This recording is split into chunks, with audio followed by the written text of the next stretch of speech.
हमारा टॉपिक है वो है linearly independent vectors and linearly dependent vectors. सबसे पहले हम लीनियरली इंडिपेंडेंट वेक्टर्स देख रहे हैं कि अगर हमारे पास एक सेट ऑफ वेक्टर्स है n वेक्टर्स का, तो कुछ स्केलर्स a1 a2 an जो कि f के एलिमेंट्स हैं यानी फील्ड के एलिमेंट्स हैं, उनके साथ इन एलिमेंट्स का एक लीनियर कम्बिनेशन बनाना और उसको सोल्व करके सिंप्लीफाई करना, किसके लिए? a1 a2 an के लिए।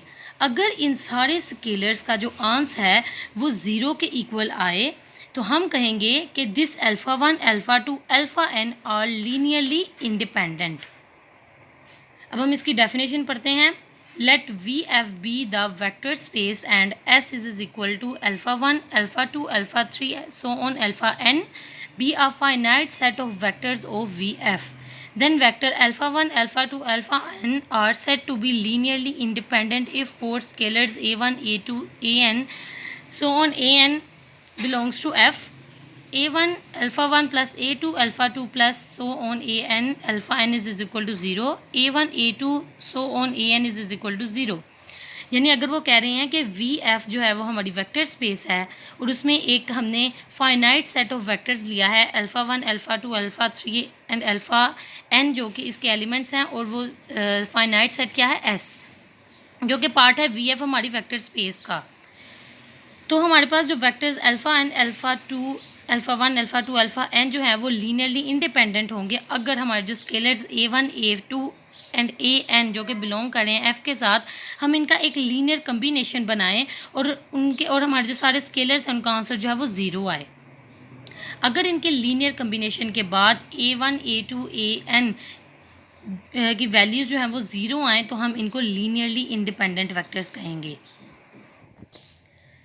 Now linearly dependent vectors. अब अगर बाय चांस किसी भी स्केलर यानी ये जो a1 a2 an ये जो तीन स्केलर्स थे, अगर इन स्केलर में से किसी एक की भी वैल्यू जो है वो नॉन ज़ीरो आए, यानी यहाँ पर तो हमने पढ़ा था कि उन सब की वैल्यू ज़ीरो आए, लेकिन अगर उनमें से किसी एक स्केलर की भी वैल्यू जो है वो नॉन ज़ीरो आए तो इसको हम लीनियरली डिपेंडेंट वेक्टर्स कहेंगे। डेफिनेशन देखते हैं। If at least one ai is equal to 0 then vectors alpha 1 alpha 2 alpha n are called linear dependent। यानी अगर एक भी स्केलर की वैल्यू नॉन ज़ीरो आई तो हम अल्फ़ा 1 अल्फ़ा 2 अल्फ़ा n को लीनियरली डिपेंडेंट कहेंगे। अब यहाँ पर एक चीज़ नोट करने वाली है कि जहाँ जितने हमारे पास वेक्टर्स होंगे, for example alpha 1 alpha 2 alpha 3 so on ये अल्फ़ा n तक हैं, तो उतने ही हमारे पास स्केलर्स भी होंगे a1 a2 a3 and so on an। जितने वेक्टर्स होंगे उतने ही स्केलर्स होंगे। अब हमने यहाँ पर क्या पढ़ा है कि हमारे जो वेक्टर्स हैं और स्केलर्स हैं हम उनको डिसाइड करने के बाद हम उनका एक लीनियर कम्बिनेशन बनाएंगे, उनको सिंप्लीफाई सोल्व करके उनका आंसर अगर ज़ीरो के इक्वल आता है तो वो लीनियरली इंडिपेंडेंट होंगे, लेकिन अगर उनमें से किसी भी स्केलर की वैल्यू नॉन ज़ीरो आ जाती है तो उनको हम लीनियरली डिपेंडेंट कहेंगे। अब जैसे कि आप लोगों ने linear independence and linear dependence के बारे में स्टडी कर लिया, उसका कॉन्सेप्ट देख लिया, उससे रिलेटेड हम कुछ एग्जांपल से कुछ क्वेश्चंस करते हैं। जैसे कि हमारे पास यहाँ पे alpha 1 alpha 2 alpha 3 and alpha 4 जो हैं सेट ऑफ वेक्टर्स दिए हुए, तो हमने बस इनको स्केलर्स के साथ लीनियर कॉम्बिनेशन में ये चेक करना है कि आइदर ये लीनियरली इंडिपेंडेंट हैं ये डिपेंडेंट है। ठीक है।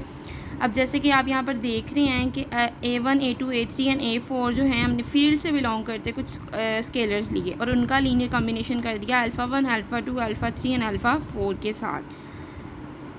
उसके बाद हमने क्या प्रोसीजर किया है, देन हमने यहाँ पर अल्फ़ा 1 अल्फ़ा 2 इनकी वैल्यूज़ पुट कर दी और इक्वल टू 0 कर दिया। अब देन उसके बाद आगे क्या करते हैं, a1 को 1 से किया तो a1 आ गया, फिर a2 1 से किया a2 आ गया, आगे a3 और a4 में 0 है इसलिए वो नहीं लिखा और कोमा आ गया। अब a1 को 2 से किया 2a1, इधर किया तो ये 0 आ रहा था नहीं लिखा, इधर किया तो a3 आ रहा था लिख दिया, उधर भी 0 था इसलिए नहीं लिखा। उसके बाद a1 को 3 से किया 3a1, उसके बाद यहाँ पर 0 है ये भी नहीं लिखा, यहाँ पर 0 है वो भी नहीं लिखा, और a4 को 1 से किया तो a4 आ गया। अब यहाँ पर तो हमने सिंगल 0 लिखा था, यहाँ पर 3 क्योंकि हमारे पास यहाँ पे भी ट्रिपल्स में वेक्टर मौजूद है, इस वजह से यहाँ पर भी 0 इसी तरीके से एग्जिस्ट करता है। अब नेक्स्ट हम देखते हैं कि हम इन स्केलर्स की वैल्यूज़ निकाल सकें, क्योंकि हमने ये देखा था कि जो स्केलर्स हैं अगर इनकी वैल्यू नॉन ज़ीरो आती है तो उसी की बेस पर हम आइडेंटिफाई करते हैं कि जो हमारे पास वेक्टर्स हैं ये लीनियरली इंडिपेंडेंट हैं या डिपेंडेंट हैं। तो अब हम देखते हैं, यहाँ पर हमने यहाँ से इक्वेशंस बना लिए, a1 + a2 को इक्वल टू 0 पुट कर दिया, इस तरीके से नेक्स्ट वाली को भी और इस तरीके से नेक्स्ट वाली को इक्वल टू 0 पुट कर दिया। अब यहाँ से हमने क्या किया, हमने तीनों में a1 मौजूद था, हमने तीनों के थ्रू a1 की वैल्यू निकाल ली, हमने ये इक्वेशन बना ली। अब हमने सपोज कर लिया, लेट कर लिया कि a1 जो है ना हमारे पास 1 है, तो उसके थ्रू जब हमने ऊपर जो a2 इक्वल टू -a1 लिखा वहाँ पर a1 की वैल्यू पुट की तो -1 आ गई। इस तरीके से a3 में a1 की वैल्यू पुट की तो हमारे पास -2 आ गया, और इसी तरीके से a4 में जब पुट की तो हमारे पास -3 आ। देन अब हमने क्या किया, जो हमारी इक्वेशन 1 थी उसके अंदर a1, a2, a3 and a4 की वैल्यूज़ पुट करती हैं।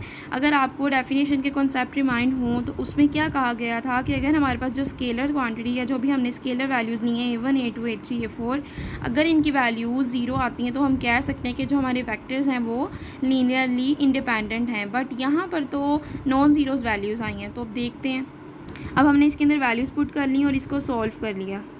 अब जब हमने इसे सॉल्व आउट किया तो कुछ इस तरीके से हमारे पास वैल्यूज़ आ गई, और अब हम कह सकते हैं कि it implies that the given set of vectors are linearly independent. अगर आपको डेफिनेशन के कॉन्सेप्ट रिमाइंड हों तो उसमें क्या कहा गया था कि अगर हमारे पास जो स्केलर क्वांटिटी या जो भी हमने स्केलर वैल्यूज़ ली हैं a1, a2, a3, a4, अगर इनकी वैल्यूज़ 0 आती हैं तो हम कह सकते हैं कि जो हमारे वेक्टर्स हैं वो लीनियरली इंडिपेंडेंट हैं। बट यहाँ पर तो नॉन ज़ीरोज़ वैल्यूज़ आई हैं, तो अब देखते हैं। अब हमने इसके अंदर वैल्यूज़ पुट कर ली और इसको सॉल्व कर लिया। अब जब हमने इसे सॉल्व आउट किया तो कुछ इस तरीके से हमारे पास वैल्यूज़ आ गई, और अब हम कह सकते हैं कि it implies that the given set of vectors are linearly independent. हम क्वेश्चन नंबर 2 करने से पहले एक चीज़ डिस्कस कर रहे थे कि जब हमने क्वेश्चन नंबर 1 किया था उसके अंदर हमने सेट ऑफ इक्वेशंस को उनके थ्रू a1 की वैल्यू निकाल के, स्केलर मतलब a1 की वैल्यू निकाल के उसके थ्रू आगे जाके चेक किया था कि हमारे पास जो हमारा सेट ऑफ वेक्टर्स हैं वो लीनियरली इंडिपेंडेंस आ रहे हैं या डिपेंडेंस आ रहे हैं। अब यहाँ पे क्वेश्चन नंबर 2 में हम एक और मेथड यूज़ करेंगे जो कि डिटर्मिनेंट मेथड है, जिसके थ्रू हम चेक करते हैं कि हमारा जो सेट ऑफ वेक्टर्स हैं वो लीनियरली इंडिपेंडेंट या डिपेंडेंस है। अब हमारे पास यहाँ पर सेट ऑफ वेक्टर्स दिए गए हैं α1, α2 एंड α3, और लिखा गया कि बिलोंग V3R, उसका मतलब है कि वेक्टर स्पेस 3 डायमेंशन के अंदर, ठीक है। उसके बाद हमने यहाँ पर a1, a2, a3 जो लिए हैं वो बेसिकली हमारे जो हैं उसी वेक्टर स्पेस के अंदर आ रहे हैं, या फील्ड के जो हैं वैल्यूज़ हैं, स्केलर वैल्यूज़ हैं, जिनका हमने लीनियर कॉम्बिनेशन करना है सेट ऑफ वेक्टर्स के साथ। जिस तरह से लास्ट में किया था उसी तरीके से हमने इसमें वैल्यूज़ पुट कर दी, α1, α2 एंड α3 की, और इक्वल टू 0 इसे पुट कर दिया। उसके बाद जैसे हमने पीछे सॉल्व किया था बिल्कुल इसी तरीके से यहाँ पे भी सॉल्व करेंगे कि a1 को 2 से किया 2a1 आ गया, a2 को -1 से किया -a2 आ गया, फिर इसको इसकी फर्स्ट वैल्यू से किया ये आ गया, फिर हमने कोमा लगा दिया, ये क्योंकि ट्रिपल है उसके अकॉर्डिंग हमने इसको बना दिया। फिर a1 को 3 से किया, a2 को 4 से किया, a3 को 18 से किया। इसी तरीके से -1 a1 और -1 को किया, a2 और -2 को किया, a3 और -4 को किया, और इक्वल टू 0 पुट किया, और हमारे पास ये इक्वेशन बन रही है। उसके बाद हमने यहाँ से क्या किया, इक्वेशन ड्राइव कर लें, क्योंकि इक्वल टू 0 था और हमने इसको उस तरीके से लिख दिया इक्वल टू 0। अब इसके आगे मेथड हम वो जो क्या था, इसमें हमारा मेथड है, हमने यहाँ से इसको सपोज कर लिया, एक सेट बना लिया, यहाँ से सपोज कर लिया कि हम यहाँ से डिटर्मिनेंट फाइंड करेंगे। हमने यहाँ पर वैल्यूज़ लिख दी, उसके बाद हमने ए का डिटर्मिनेंट फाइंड किया, हमारे पास डिटर्मिनेंट का सोल्यूशन आया 44, it is not equal to 0। But यहाँ पर एक चीज़ लिखी हुई है कि rank of A equal to 3। इसका क्या मतलब है ये मैं आपको बताती हूँ। इसका क्या मतलब है कि इट मीन्स कि डैट इन तीनों स्केलर्स के लिए 3 इक्वेशंस थी जो कि हमारे पास बन रही थी ना, उनसे बनने वाले डिटर्मिनेंट की वैल्यू हमारे पास क्या है, नॉन ज़ीरो। तो नॉन ज़ीरो आई है, और उन्हीं उससे बनने वाली जो इक्वेशंस उनकी रैंक भी 3 आई है। अगर हमारे पास रैंक जो है, जैसे कि हमने ट्रिपल वेक्टर हमारे पास ट्रिपल थे, इस तरीके से हमारे पास रैंक भी 3 आई है। अगर रैंक 3 आती है तो हम कहते हैं कि जो हमारा फंक्शन है, कि जो हमारे सेट ऑफ वेक्टर्स हैं वो हमारे पास हैं linearly independent. The only solution of the system 1 is, जो कि पीछे इक्वेशन थी मेन, इस इक्वेशन के थ्रू ये कह रहे हैं। और यहाँ पर क्या कह रहे हैं कि इस सॉल्यूशन ऑफ सिस्टम के according A1 A2 and A3 हमारे पास क्या है, इक्वल टू 0 है, क्योंकि हमारा जो रैंक है वो A इक्वल टू 3 बेसिकली कि जो हमारे पास A आई गया, A का डिटर्मिनेंट आया है वो नॉन ज़ीरो वैल्यू है। अगर 44 की जगह यहाँ पर 0 लिखा होता तो हमारे पास ये जो फंक्शन है, अगर हमारे पास A का डिटर्मिनेंट 0 आ जाता तो हमारा जो रैंक है वो लेस दैन 3 होता। मतलब हमारा डिटर्मिनेंट जब 0 आता तो हम कहते हैं कि हमारा रैंक ऑफ A क्या है, लेस दैन 3 है। तब हमारे जो वेक्टर्स थे वो लीनियरली डिपेंडेंट होते, लीनियरली इंडिपेंडेंट नहीं होते। और इसके अकॉर्डिंग हमारे पास जो A1 A2 या A3 है, जो हमारे पास सॉल्यूशन ऑफ सिस्टम है, ये इक्वेशंस को सॉल्व करते हैं तो वो नॉन ज़ीरो वैल्यूज़ आती। बट जैसे कि ऊपर आपने क्वेश्चन में देखा, यहाँ पर हमारे पास रैंक जो है वो 3 आई थी इस वजह से। और इक्वेशन को देखते हुए हमारे पास A1 A2 A3 जो स्केलर्स हैं उनकी वैल्यू 0 आई। उसको देखते हुए हमने कहा कि जो हमारे फैक्टर्स हैं वो लीनियरली इंडिपेंडेंट हैं। सिंपल सी चीज़ है, सबसे पहले हमने लीनियर कॉम्बिनेशंस बनाना है, उसके बाद हमने इक्वेशन बनानी है, फिर हमने उसको सोल्व करना है, डिटर्मिनेंट के थ्रू कर लें। अगर हमारे स्केलर्स की वैल्यू जो है अगर तो वो नॉन ज़ीरो आती है और हमारे रैंक के अंदर आती है तो हम कह सकते हैं कि जो हमारे सेट ऑफ वेक्टर्स हैं वो लीनियरली इंडिपेंडेंट हैं।